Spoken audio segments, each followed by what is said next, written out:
Hello friends खुलुमबाय नोंथांमोनखौ नायगिरिबो लोगो नोंथांमोनखौ आंनि चेनेलाव फिन खेबसेबाव बरायना लाग्रोनाय जाबाय। आसा खालामो नोंथांमोना गासैबो मोजाङैनो दङ।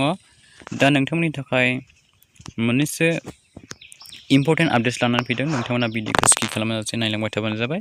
बिदिब्ला लोगोफोर भिडिअखौ बारा गोबाव खालामला भिडिअखौ स्टार्टिं खालामदिनि। दा नोंथांमोननि गेजेराव आं बेखौनो शेयारिं खालामनो सानदों।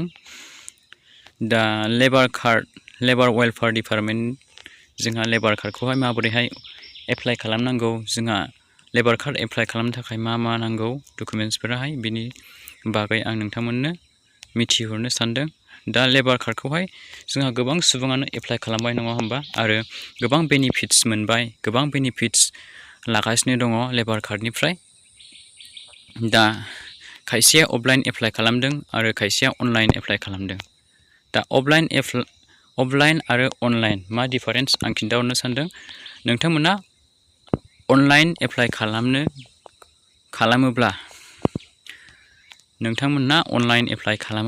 नोंथांमोना अफिसावहाय हैथारनांगोन।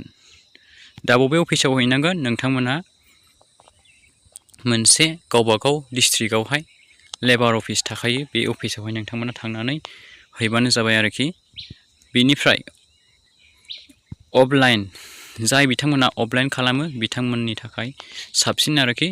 अफलाइन खालामग्राफोरा साबसिन जायो, मानोना अफलाइन एप्लाइआहाय थाबैनो जायो आरो अफलाइन एप्लाइआ डाइरेक्ट लेबार अफिसावहाय एप्लाइ जायो आरोखि। अफिसाराहाय नोंथांनि गासै डकुमेन्ट्सखौहाय लाखिजोबनानै एप्लाइ खालामना हरो। दा नोंथांमोना सप्तासेसोनि गेजेरावनो नोंथांमोना लेबार कार्ड आइडिखौहाय मोननो हायो आरोखि अफलाइन एप्लाइ खालामोब्ला। बेनिखायनो आंनि मोनसे रिकुवेस्ट नोंथांमोननिसिम, दा नोंथांमोना अफलाइन एप्लाइ खालाम, जेसे हायो एसेनो, मानोना अफलाइन एप्लाइआहाय साबसिन जायो। अफलाइन एप्लाइ खालामना लाबानो जाबाय। दा आं नोंथांमोननि गेजेराव बेखौनो मिथिहोनो सानदों, माखासे बेनिफिट्स जोंहा दङ लेबार कार्डखौ एप्लाइ खालामना लायोब्ला। जोंहा माखासे बेनिफिट्स लानो हायो। जोंहा लेबार कार्डनिफ्राय माखासे गोबां बेनिफिट्स मोननो हायो। दा बे बेनिफिट्सफोरा मा आं बेखौ नोंथांमोननि गेजेराव फारि स्टेप बाय स्टेप बे भिडिअनि गेजेरजों खिन्थाहरगासिनो दङ। नोंथांमोना स्किप खालामाजासे भिडिअखौ फारि नायलांबानो जाबाय। दा जोंहा नै फार्स्टआवनो डेथ बेनिफिट। मानि डेथ बेनिफिट होनोब्लाथ' नोंथांमोना बुजिखायो, थैनायनि नङा होमबा, थैनायनि स्किम बियो। दा मा होनदों बेवहाय मा होनदों नोंथांमोना नायबानो जाबाय। डेथ बेनिफिटआवहाय मा लिरना होदों बिथांमोना, बेखौ फरायना नायदो। मा होनदों बेवहाय? जोंहा सोरबाफोर लेबार कार्ड गोनां सुबुङा जुदि हथातखरि ओरैनो नर्मेल थैयोब्ला आरोखि ना, नर्मेलहाय थैयोब्ला बिथांनि जायनाखि लेबार कार्ड एप्लाइ खालामनाय समाव बै थैनानै थांनाय बिथाङाहाय नोंथांखौ नमिनि खालामना गालांदोंमोन। बे नमिनियाहाय बेसेबां फैसा केस मोननो हागोननो? 50,000 केस मोननो हागोन। बेनिफ्राय नाम्बार 2 नाम्बार 2 मा होनदों? जायनाखि लेबार कार्ड गोनां सुबुङाहाय माबेबा मोनसे एक्सिडेन्टजों हथातखरि थैना थांबाय, अब्ला नोंथाङा बेसेबां मोननो हागोननो? नमिनियाहाय जायनाखि नमिनि 3 लाखसिम नोंथाङा मोननो हागोननो। दा बेखौ मिन्थिबाय नङा होमबा? बेनिफ्राय जों नेक्स्ट स्टेपाव बारनि। आरोबाव बिथांमोना फिउनारेल एसिस्टेन्टनि होदों। जेनेबा गोथै थैनानै थांनाय सुबुंखौहाय बिथांखौहाय गारनो थाखाय, सावनो थाखाय बिथांनि नामैहाय बेसेबां केस मोनबावगोननो? 5,000 एक्सट्रा मोननो। 5,000 एक्सट्रा बेनिफिट्स होनाय जाबावगोन बिथांखौ गारनो एबा सावनो थाखाय आरोखि बे स्किमाहाय। बेनिफ्राय जोंहा बेवहाय लिरना होदों जेनेरेल पेन्सन दं, माखासे पेन्सन दंबावो। पेन्सननि बेनिफिट्सआ मा रोखोम? नोंथांमोना बे लेबार कार्डआवहाय 3 इयार्स जानांगोन, लेबार कार्डआ 3 इयार्स गोजाम जानांगोन आरोखि। ओमफ्रायहाय नोंथाङा पेन्सन हिसाबै मान्थलि बेसेबां मोननो हागोन? 2,000 + 100, 2,100 नोंथाङा मोननो हागोन आरोखि बे जेनेरेल पेन्सननि स्किमावहाय। बेनि थाखाय नोंथाङा 60 इयार्स एज जानांगोन, 60 बोसोर जानाय जानांगोन बेखौ मोननो थाखाय। दा 60 बोसोर बैसो जाब्लासो नोंथाङा बे पेन्सनखौ मोनगोन आरोखि।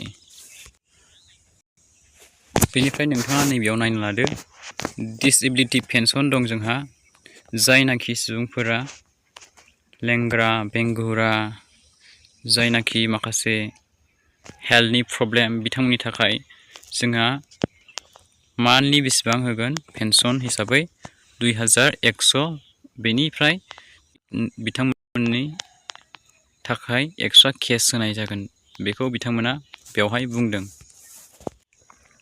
बेनिफ्राय जोंहा स्टुडेन्ट्सफोरनि थाखाय कास्ट एवार्ड दङ बेवहाय बिथांमोना कास्ट एवार्ड हिसाबै 5000 4000 3500 बेबायदि होगोन गथ'फोरनो आरोखि गथ'फोरनो चिल्ड्रेन्सफोरनो फरायनो थाखाय जायफोरा 75% लानानै पास जादों बिथांमोननो ओमफ्राय बेनि गोजौआव 75 65 55% लानानै जायफोरा SSLC मेट्रिक आनजादाव पास खालामदों बिथांमोननो बेबायदि कास्ट एवार्ड होनाय जागोन बेखौहाय बिथांमोना बेवहाय लिरना होखादों रोखा रोखा नोंथांमोना बेखौबो नायना लाबानो जाबाय। ओमफ्राय जोंहा चिल्ड्रेन्सफोरनि थाखाय जायफ्रा चिल्ड्रेन्स जायनि बिमा बिफाया लेबार कार्डखौ एप्लाइ खालामदों बे बिमा बिफाया जायफ्रा गथ' दङ जायफ्रा गथ' फरायनाय दङ फरायबाय थानाय रानिं फरायनाय आरोखि दा बिथांमोननि थाखाय मा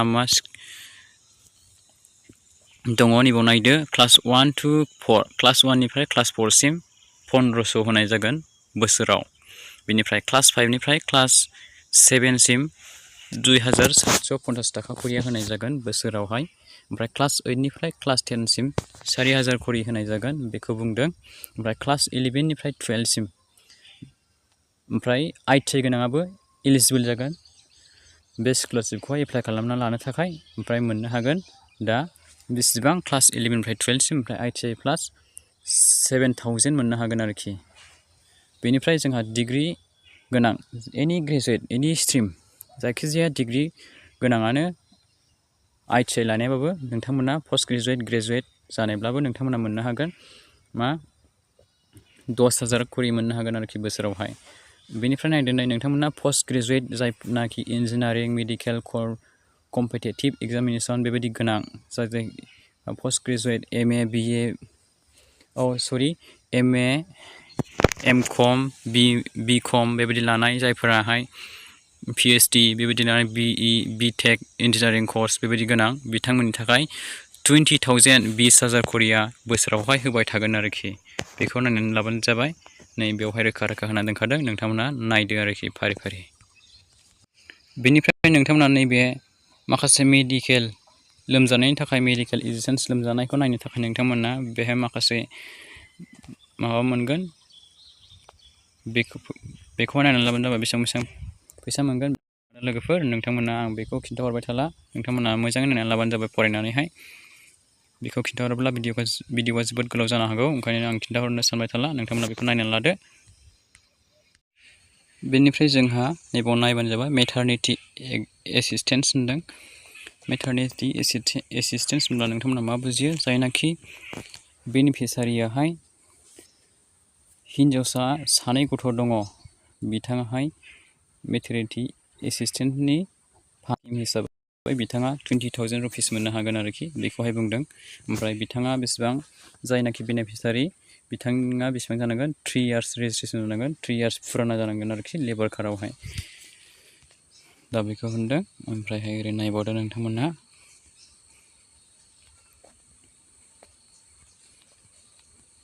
जोंहा नैबेयावहाय मेरिज एसिस्टेन्स होनना बुंदों हाबा जानायनि बियो जायनाखि हाबा जानायनि फान्ड बियो स्किम बेखौ होनदों जायनाखि 2 गथ' बिथांमोननि गेजेराव जायखिया सासे जायनाखि हाबा जायोब्ला 5 इयार्स हाबा जानाया 5 इयार्स जाबायब्ला बिथांमोननि थाखाय वान टाइम मा होगोननो फाइनान्सियेल एसिस्टेन्स होगोननो 25,000 होगोन 25000 करिया होगोन बिथांमोननि थाखाय हाबा जानाया 5 बोसोर जाबायब्ला आरोखि 2 गथ' दङब्ला 25000 मोनगोन सासेयाव बेखौहाय बिथांमोना बुंदों।